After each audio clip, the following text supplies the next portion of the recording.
اعوذ باللہ من الشیطان الرجیم بسم اللہ الرحمن الرحیم۔ سورۃ بقرہ۔ اس سورۃ کا نام بقرہ اس لیے ہے کہ اس میں ایک جگہ گائے کا ذکر آیا ہے۔ قرآن مجید کی ہر صورت میں اس قدر وسیع مضامین بیان ہوئے ہیں کہ ان کے لیے مضمون کے لحاظ سے جامع عنوان تجویز نہیں کیے جا سکتے۔ عربی زبان اگرچہ اپنی لغت کے اعتبار سے نہایت مالدار ہے، مگر بہرحال ہے تو انسانی زبان ہی۔ انسان جو زبانیں بھی بولتا ہے وہ اس کا تنگ اور محدود ہے کہ وہ ایسے الفاظ یا فکرے فراہم نہیں کر سکتی جو ان وسیع مضامین کے لیے جامع عنوان بن سکتے ہو۔ اس لیے نبی کرم صلی اللہ علیہ وآلہ وسلم نے اللہ تعالیٰ کی رہنمائی سے قرآن کی بیشتر صورتوں کے لیے عنوانات کی بجائے نام تجویز فرمائے جو محض علامت کا کام دیتے ہیں۔ اس صورت کو بقرہ کہنے کا مطلب یہ نہیں ہے کہ اس میں گائے کے مسئلے پر بحث کی گئی ہے، بلکہ اس کا مطلب صرف یہ ہے کہ وہ صورت جس میں گائے کا ذکر آیا ہے، زمانہ نزول اس صورت کا بیشتر حصہ ہجرت مدینہ کے بعد مدنی زندگی کے بالکل ابتدائی دور میں نازل ہوا ہے، اور کم تر حصہ ایسا ہے جو بعد میں نازل ہوا اور مناسبت مضمون کے لحاظ سے اس میں شامل کر دیا گیا۔ حتیٰ کہ سود کی ممانعت کے سلسلے میں جو آیات نازل ہوئی ہیں وہ بھی اس میں شامل ہیں، حالانکہ وہ نبی کرم صلی اللہ علیہ وآلہ وسلم کی زندگی کے بالکل آخری زمانے میں اتری تھی۔ سورہ کا خاتمہ اس جن آیات پر ہوا ہے وہ ہجرت سے پہلے مکہ میں نازل ہو چکی تھی، مگر مضمون کی مناسبت سے ان کو بھی اسی صورت میں ضم کر دیا گیا ہے۔ شان نزول۔ اس صورت کو سمجھنے کے لیے پہلے اس کا تاریخی پس منظر اچھی طرح سمجھ لینا چاہیے۔ نمبر 1، ہجرت سے قبل جب تک مکہ میں اسلام کی دعوت دی جاتی رہی، خطاب بیشتر مشرکین عرب سے تھا جن کے لیے اسلام کی آواز ایک نئی اور غیر مانوس آواز تھی۔ اب ہجرت کے بعد سابقہ یہودیوں سے پیش آیا جن کی بستیاں مدینے سے بالکل متصل واقع تھیں۔ یہ لوگ توحید، رسالت، وحی، آخرت اور ملائکہ کے قائل تھے۔ اس ضابطہ شرعی کو تسلیم کرتے تھے جو خدا کی طرف سے ان کے نبی موسیٰ علیہ السلام پر نازل ہوا تھا، اور اصولاً اس کا دین وہی اسلام تھا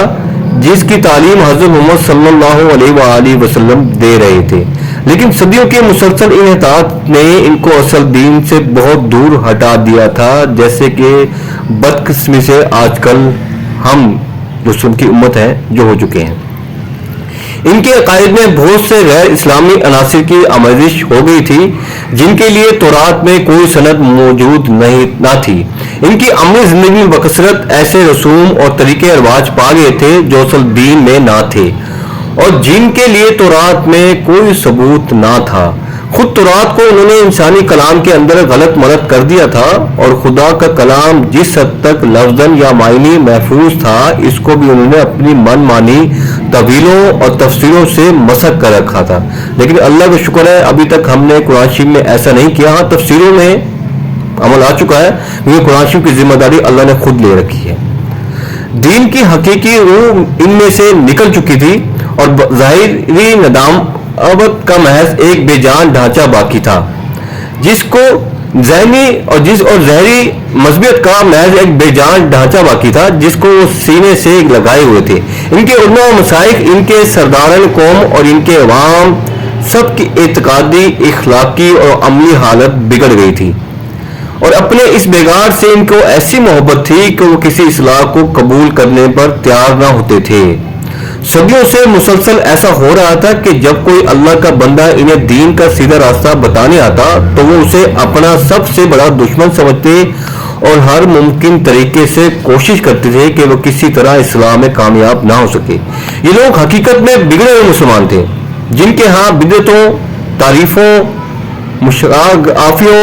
فرقہ بندیوں، استخواہ گری، خدا فراموشی، دنیا پرستی کی بدولت انحطاط اس حد کو پہنچ چکا تھا کہ وہ اپنا اصل نام مسلم تک بھول گئے تھے، میں یہودی بن کر رہ گئے تھے، اور اللہ کے دین کو انہوں نے محض نسل اسرائیل کی آبائی وراثت بنا کر رکھ دیا تھا۔ بس جب نبی اکرم صلی اللہ علیہ وآلہ وسلم مدینہ پہنچے تو اللہ تعالیٰ نے آپ کو ہدایت فرمائی کہ ان کو اصل دین کی طرف دعوت دیں۔ چنانچہ سورۃ بقرہ کی ابتدائی 15 اور 16 رکوع اسی دعوت پر مشتمل ہے۔ ان میں یہودیوں کی تاریخ اور ان کی اخلاقی مذہبی حالت پر جس طرح تنقید کی گئی ہے اور جس طرح ان کے بگڑے ہوئے مذہب اور اخلاق کی نمیاں خصوصیات کے مقابلے میں حقیقی دین کے اصول پہلو پہلو پیش کی گئے ہیں، اس سے یہ بات بالکل آئینے کی طرح واضح ہو جاتی ہے کہ ایک پیغمبر کی امت کے بگاڑ کی نوعیت کیا ہوتی ہے۔ رسمی دینداری کے مقابلے میں حقیقی دینداری کس چیز کا نام ہے؟ دین حق کے بنیادی اصول کیا ہیں؟ خدا کی نگاہ میں اصل اہمیت کن چیزوں کی ہے؟ نمبر 2، مدینہ پہنچ کر اسلامی دعوت ایک نئے مرحلے میں داخل ہو چکی تھی۔ مکہ میں تو معاملہ صرف اصول دین کی تبلیغ اور دین قبول کرنے والوں کی اخلاقی تربیت تک محدود تھا، مگر جب ہجرت کے بعد عرب کے مختلف قبائل کے وہ سب لوگ جو اسلام قبول کر چکے تھے ہر طرف سے سمٹ کر ایک جمع ہونے لگے اور انسان کی مدد سے ایک چھوٹی سی اسلامی ریاست کی بنیاد پڑ گئی، تو اللہ تعالیٰ نے تمدن، معاشیت، قانون اور سیاست کے متعلق بھی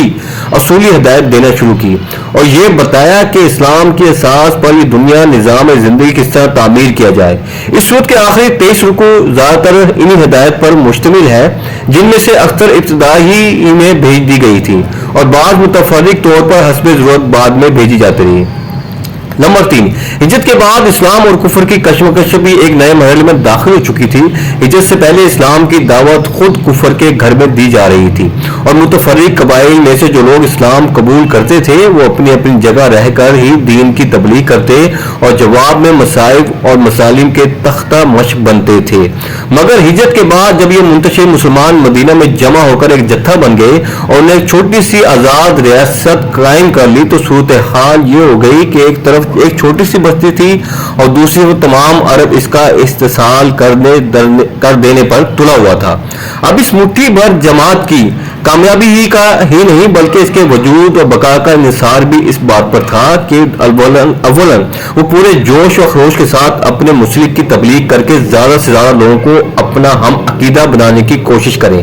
ثانیاً وہ مخالفن کا برسر باطل ہونا اس طرح ثابت ممبرہان کر دے کہ کسی ذی عقل انسان کو اس میں شبہ نہ رہے، ثالثاً بیج خان و ماں ہونے اور تمام ملکی عداوت مزاحمت سے دوچار ہونے کی بنا پر فکر و فاقہ اور ہم وقت بے امنی و بے اطمینانی کی جو حالت ان پر طاری ہو گئی تھی اور جن خطرات میں وہ چاروں طرف سے گر گئے تھے، ان میں وہ ہراساں نہیں تھے بلکہ پورے صبر استقلال کے ساتھ ان حالات کا مقابلہ کریں اور اپنے عزم میں ذرا تزلزل نہ آنے دیں۔ رابعاً وہ پوری دلیری کے ساتھ ہر اس مسلح مزاحمت کا مقابلہ کرنے کے لیے تیار ہو جائیں جو ان کی دعوت کو ناکام کرنے کے لیے کسی طاقت کی طرف سے کی جائے، اور اس بات کی زیادہ پرواہ نہ کریں کہ مخالفین کی تعداد اور ان کی مادی طاقت کتنی زیادہ ہے، یعنی وہ ایمان میں اتنے پختہ اور تقوی ان کا اتنا مضبوط ہو جائے، خامصاً ان میں اتنی اہمیت پیدا کی جائے کہ اگر عرب کے لوگ ان نئے نظام کو جو اسلام قائم کرنا چاہتا ہے فرمائش سے قبول نہ کرے تو انہیں جاہلیت کے فاسد نظام زندگی کو بزول مٹا دینے میں بھی تعامل نہ ہو۔ اللہ تعالیٰ نے سود میں ان 5 امور کے متعلق ابتدائی ہدایت دی ہے۔ نمبر 4، دعوت اسلامی کے اس مرحلے میں ایک نیا عنصر بھی ظاہر ہونا شروع ہو گیا تھا اور یہ منافقین کا عنصر تھا۔ اگرچہ نفاق کے ابتدائی آثار مکہ کے آخری زمانے میں بھی نمایاں ہونے لگے تھے، مگر وہاں صرف اس قسم کے منافق پائے جاتے تھے جو اسلام کے برخ ہونے کے تو معترف تھے اور ایمان کا اقرار بھی کرتے تھے لیکن اس کے لیے تیار نہ تھے کہ اس حق کی خاطر اپنے مفاد کی قربانی اور اپنے دنیاوی تعلقات کا انقطاع اور مصائب اور شدائد کو بھی برداشت کر لیں جو اس مسلح حق کو قبول کرنے کے ساتھ ہی نازل ہونا شروع ہو جاتے تھے۔ مدینہ پہنچ کر اس قسم کے منافقین کے علاوہ چند اور قسموں کے منافق بھی اسلامی جماعت میں پائے جانے لگے۔ ایک قسم کے وہ منافق تھے جو قطر اسلام کے منکر تھے اور محض فتنہ برپا کرنے کے لیے جماعت مسلمین میں داخل ہو جاتے تھے۔ دوسری قسم کے منافق وہ تھے جو اسلامی جماعت کے دائرہ اقتدار میں گھر جانے کی وجہ سے اپنا مفاد اسی میں دیکھتے تھے کہ ایک طرف مسلمانوں میں بھی اپنا شمار کرائیں اور دوسری طرف مخالفین اسلام سے بھی رابطہ رکھیں تاکہ دونوں طرف کے فوائد سے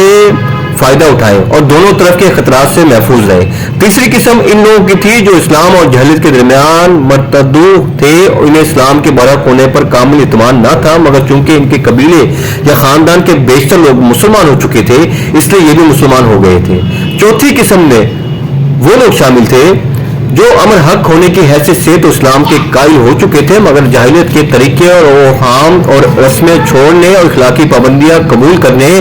فرائض اور ذمہ داریوں کا بار اٹھانے سے ان کا نفس انکار کرتا تھا۔ سورۃ بقرہ کے نزول کے وقت ان مختلف اقسام کے منافقین کے ظہور کی محض ابتدا تھی، اس لیے اللہ تعالیٰ نے ان کی طرف صرف اجمالی اشارت فرمائی ہے۔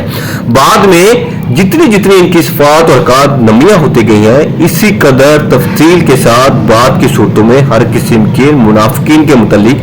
ان کی نوعیت کے لحاظ سے الگ الگ ہدایت بھیجی گئی۔ جزاک اللہ۔ Please like, subscribe and share and comments. جزاک اللہ۔